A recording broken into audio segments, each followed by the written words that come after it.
The woman in your life who will do what she must do to comfort you and calm you down and let you rest now.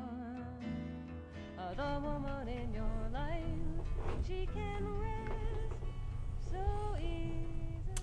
Hello everybody and welcome to Women's Spaces. My name is Elaine Holtz and I'm your host. And as always, I am just thrilled about today's show. I'm not thrilled about the topic, but I'm thrilled about the show. I finally was able to get a young woman up from Planned Parenthood in San Francisco to come up and do an interview with us and talk about what's going on with women. You know, I was watching the television the other night and I forgot the woman I was listening to, but one of the things she said is, no more war on women. You know, war is a very negative thing. You know, war, we're having a war on drugs, we're having a war on women, we're having 2 wars overseas. The best way, I think, to describe this is that there's somehow a campaign against women and their right to choose for themselves. And you know, when you look at the right to choose, all you're saying is you have a right to own your own body and make decisions around what is best for you and your lifestyle. Why is that so difficult to comprehend? And you know what's really interesting to me, Arizona just passed a new law, and I don't have the paper with me, but it was a woman governor who signed the bill. And it has to do with restricting a woman's right to abortion. Again, I'd like to put the word abortion on the shelf. I think it's very important that we look at the word choice. That actually what's happening is a woman has the right to choose for herself. And you know, I just want to tell you a little story why I personally believe that this is very important. When I was about 27 or 28 years old, I had an aunt that I was very, very close to. Her husband had a nervous breakdown. She already had 3 children. Economically, they were struggling beyond anything you can imagine. And she finds herself pregnant. What's she supposed to do? I mean, it was very, very depressing to her. Well, at that time, abortion was not legal. They had not passed the right to abortion bill yet, which was very, very interesting to me. So what did we have to do? We had to go find somebody to do a backdoor, what they called a backdoor abortion. So what ends up happening? My aunt has the abortion. We take her home, and she starts bleeding profusely. And then we called the doctor and we told them what's happening, and they said bring her in immediately because it sounds like she might be bleeding to death. I mean, imagine all the blood that was around us. I mean, it was just horrific. We rush her to the hospital, and the first thing they tell us after all this trauma and drama is they're going to have to try to save the baby. But they didn't. My aunt had the abortion, and I want you to know my aunt was depressed the rest of her life because of it. She felt so guilty and so bad that she could hardly live with herself. And I remember talking to her one day when they finally passed Roe versus Wade and women were able to go out and do this in a legal fashion rather than go to the backdoor route. And my aunt told me, what a relief. I'm so glad my daughter, if she ever has the same experience, will never have to go through what I went through. And that's why I am so supportive of choice. My aunt had a choice. She could not have taken care of that baby. I think it would have been worse for that child to come into the world or not to. And now we're going to talk about Planned Parenthood. I just wanted my viewers to have a little background into my own history and what's going on. I have a wonderful woman by the name of Susannah McDevitt with me, and we're going to talk about Planned Parenthood. What's really interesting when we start talking about the program is I want my viewers to recognize that the program, abortion is only 2% of their services. Keep that in mind, 2%, which I find very interesting. So what's the big deal? You know, if it's only 2%, I mean, why all all the carrying on? I mean, to me, I think it's either a diversion or something is going wrong. I mean, personally, between you and me and the wall, I think some of these guys can't handle, as women, that we're starting to get power. We're starting to be in office. And we have lots of freedom. I think it kind of aggravates them. But, you know, I don't know. I can't go into anybody's mind. Anyway, that's a lot to think about, and I hope we're all thinking out there. Anyway, without further ado, I want to introduce my guest, Susan McDevitt. Susan, welcome to Women's Spaces. Thank you. Thanks. I'm so happy to have you here. It's very interesting. You know, I asked Susan, because I'm so nosy, ladies, how old she was. She's 32, and I'm 72. So I tried to make the way for her, and she's still fighting for this. So anyway, without further ado, let's get on with our interview. You know, Susan, the way I like to start the show is I like to know, you have a lot of education back here. In 2010, you joined the public affairs team to Planned Parenthood in Shasta Pacific area, and you played a key role in the expansion of that program since the time you've joined. But just tell us a little bit, you know, we like to know a little bit about our guest, anything that you feel comfortable talking about. Sure, yeah. Well, thanks for having me. I'm so happy to be here in Santa Rosa. Yeah, I'm lucky enough to be Public Affairs Director for Planned Parenthood Shasta Pacific, which is the 4th largest Planned Parenthood affiliate in the country. I've been here for about a year and a half, and it's just been nonstop, like surfing a tsunami wave since I got here. When I first started, you know, everyone would, when I mentioned where I worked, people would ask, you know, what it was like, but they would also usually share personal stories. So these days I get that reaction, but then I also get people reacting to everything that's going on with Planned Parenthood being so prominent in the national news cycle. So it's a really exciting time. A little bit about me. In one form or another, I've been working with women and healthcare for about 10 years. Prior to coming to Planned Parenthood, I worked with a caregivers union. Hundreds of thousands of people across the country are taking care of elderly and disabled people in their own homes. And so that was a lot of the work that I did, trying to raise the standard of care and their standard of living, and advocate for the consumers too within California. I grew up in the Midwest. My parents are both clergy members. They're both ministers with the United Church of Christ, and which is the same denomination as the president now and Oprah, and so it's gained some more notoriety. But they were very progressive. They were pro-choice from the earliest days I can remember. I remember living in Indianapolis when I was around age 7. My dad was actually an escort at the Planned Parenthood in Indianapolis. So that was one of my first exposures to Planned Parenthood. I went to high school in Cleveland, Ohio. I somehow caught wind of a study abroad program and took that first chance I got to get out and see a little bit of the world. I went to Barcelona for a while. Eventually I came back and settled in Los Angeles, where I got a degree in women's studies at Occidental College. Boy, I'll tell you something. You have really had quite a background here. You know, what brought you to Planned Parenthood? I mean, how, through all this different evolution from working with the Caregivers Union, how did you get involved with Planned Parenthood? I'm just curious. Well, I had gone through 8 years with the union. We'd been through some really tough times. I did a lot of bargaining, but later on, as the economy toughened and as the stimulus package went into effect, I found myself dealing more and more with policy, changing funding formulas, and really thinking about healthcare more thematically. And so I think I was looking to focus more on strategy and policy. Planned Parenthood has such a strong sense of recognition among people who have used the services, which I had growing up, and it was just a really appealing place to land. I had no idea what was about to happen after the November election of 2010, or even what was about to happen in Northern California in terms of the expansion of the affiliate. But I think, you know, for so many people I talk to, the reaction is just Planned Parenthood was there for me when I needed it. The services were non-judgmental, they were confidential. I knew they were there for me no matter what, and I felt the same way. So I thought it was a great chance to do really good work.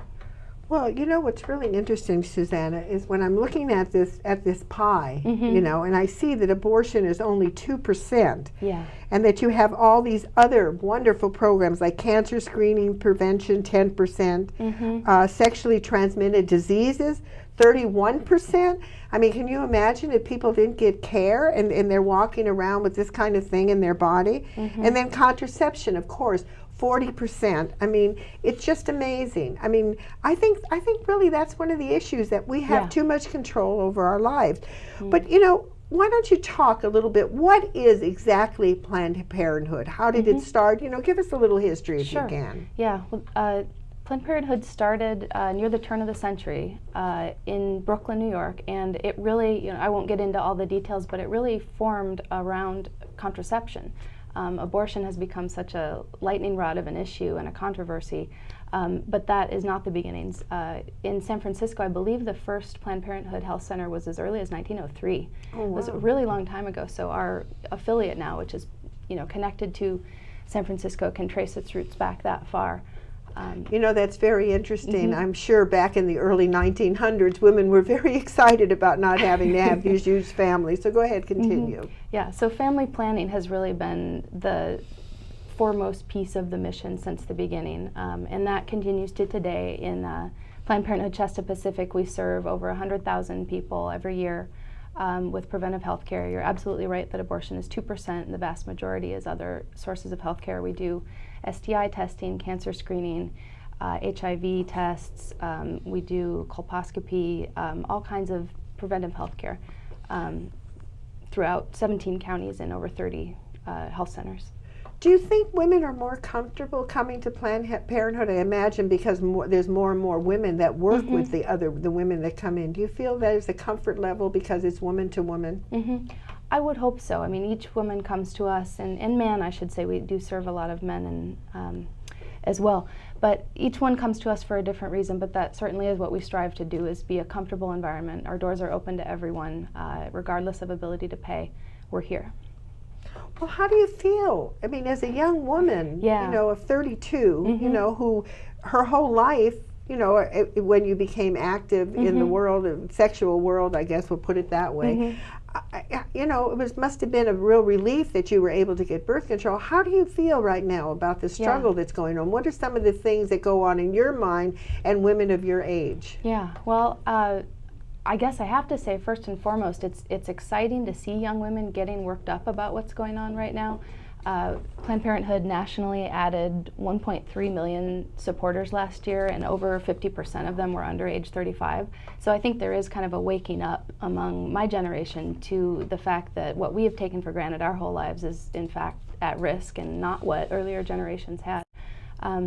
It's a bizarre time to be living in. I mean, there was a great article in New York Magazine recently about what's going on, and the author referred to just the bizarre spectacles that keep popping up, whether it's Rush Limbaugh, you know, referring to that young Georgetown student the way he did, or Rick Santorum's top fundraiser talking about putting an aspirin between your knees as the way that women did contraception back in his day.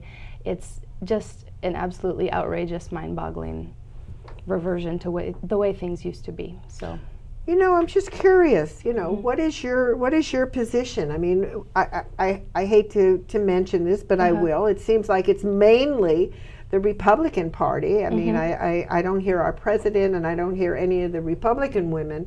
Why do you think there's such a push all of a sudden to stop all this, you know, to work against women? I don't like the word war, but I can't help but feel that there is a war, that they are trying to shoot things down, so to speak. So what is your thought? Why do you think all that's happening? Yeah, well, there is, even within the Republican Party, a really strong history of supporting family planning, just not within the last 10, 20 years or so. You know, there were a number, I think Gerald Ford's wife, I'm not remembering her name, Betty Ford. Betty Ford was active.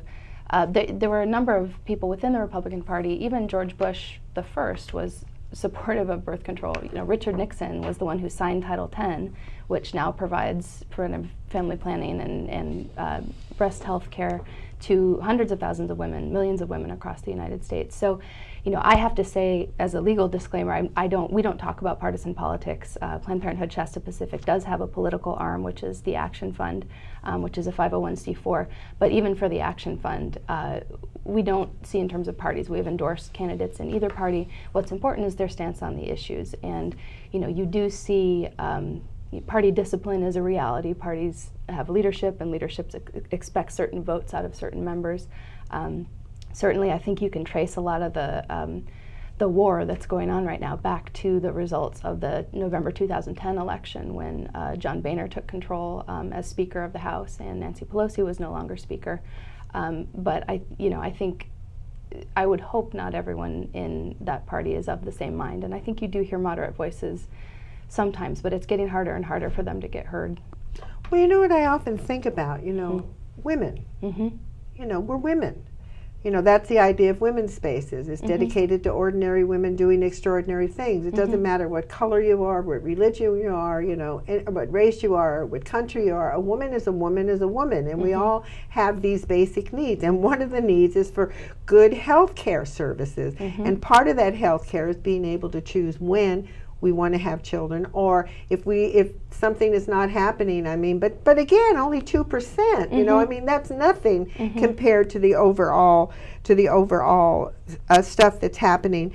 What are some things that are happening in California that you're concerned about? Well, in California, we have a very strong history of supporting family planning, supporting funding for family planning. Teen pregnancy rates are way down in California, more than other places in the country. And we're lucky enough this year, actually, we have 2 bills before the state legislature that would actually expand access both to contraception and to abortion care services, because, as good as we think we have it sometimes in California, there's still, for example, 13,000 people in the Central Valley who can't access birth control and want to because of professional shortages. So Senate Bill 1338 and Assembly Bill 2348 are working their way through the legislature this year, and we're doing a lot of work to make sure that they get through, because it's against this national backdrop of cutbacks and devastation and loss of funding on everything, not just family planning, but also CalWorks and all the programs that families and women depend on. Against that backdrop, we have the chance to actually make progress in California, which is really exciting, and it's a testament to the support that people have shown here in California. And it's real interesting when you start thinking about it, that here, even though all this is happening, here we live in this state that keeps pushing forward, and hopefully will be an example. I have this feeling that this is just something that's kind of happening because there's a diversion going on, and somehow it's going to settle down.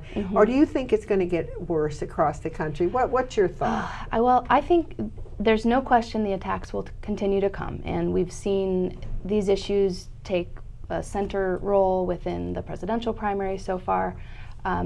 Attacks will definitely continue to come. What I do think you're seeing now, though, as states actually have taken action to restrict access.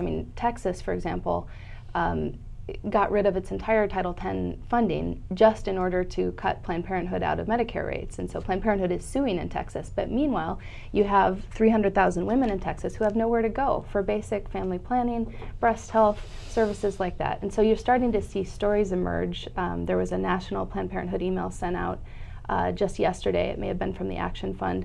A woman's story from Nebraska, where there's also been one of these very restrictive early abortion bills passed, where there was just a critical health problem with her pregnancy, and she was not able to make the decision that she and her husband, agonized over, but finally came to.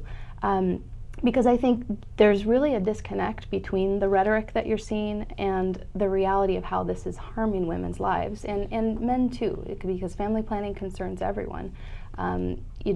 There's just a disconnect between the legislative actions that are being taken versus their real impact. So I can say more about that, but I hope that as the impact is felt and seen across the country, that we'll see the kind of outcry that you saw over the Susan B. Komen decision, for example, magnified. And part of my job as a public affairs person and as an Action Fund person is to try and help people to see that connection between the outrage over something like Susan B. Komen and the people who are elected in office to look out for our well-being.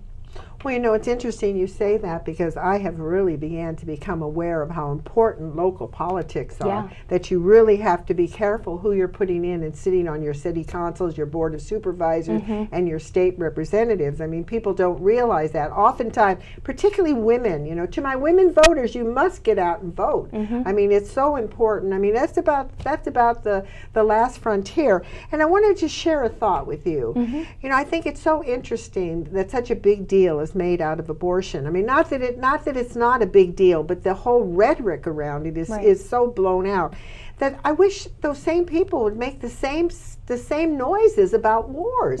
I mean, war is killing. You know, if you're going to say, oh, you're killing this fetus, well, my goodness, what happens when the fetus gets out? What about education? What about health care? And then the wars. I mean, what's your thought on that? Just on my thinking. Yeah, well, I think it's a question of priorities. I think that the focus on social issues in general, whether it's abortion or who knows what else, is definitely an attempt to distract from the lack of solution to something like an ongoing war or a budget deficit or an economy that's not producing jobs. Because I don't think at the end of the day, it's not really about what they say it's about. You know, for example, trying to eliminate Title X funding, there's actually money within Title X for abstinence-only sex ed, which supposedly the same people who are trying to eliminate Title X are for. So it's, you know, that's that disconnect, I think, between what's being talked about and the actual impact on people. But also what's so interesting when you look at the Title X and you look at young people, I mean, I look at some of the videos that are on today, I mean, they're so sensual. I mean, you can't help. I mean, so you want to have birth control, and especially when you have an economy the way it is, because what are we going to do with all these children? I recommend on my show that people read Angela's Ashes if they really want to know what is going on when a woman has no choice and has no birth control. I mean, it's pretty sad. You know, well, you know, we've talked a lot about Planned Parenthood and some of the things they do, but I know you need a lot of support. Absolutely. And at the end of the show, I'm going to flash the address in San Francisco where people can get a hold of you. And also, we are very blessed here in Sonoma County to have a very active Planned Parenthood program. So I will also flash that address. But can you give our viewers just a taste of what can we do to help you? What are some of the things that you need from us women out here? Yeah. Well, first of all, I just would say thank you to anyone and everyone who's stood with us over the last 2 years. It's really been incredible, and we're thriving in some ways, even though we're in the eye of the storm. There's a lot of ways to support us. I think first I'll put on my Action Fund hat, which the lawyers tell me I have to do when I talk about politics, but our Planned Parenthood Shasta Pacific Action Fund is a separate entity from the regular Planned Parenthood, and you can donate both to that as well as the regular Planned Parenthood Shasta Pacific. You can sign up for action alerts, which we would love everyone to do for both the Action Fund and the 501c3 nonprofit. You can text PPSP to 69866 to sign up for action alerts. Go ahead. Oh, that's what I wanted. I wanted you to give the information. Do it over again about how people can do the action alert. Sure. So you can text PPSP, as in Planned Parenthood Shasta Pacific, to 69866.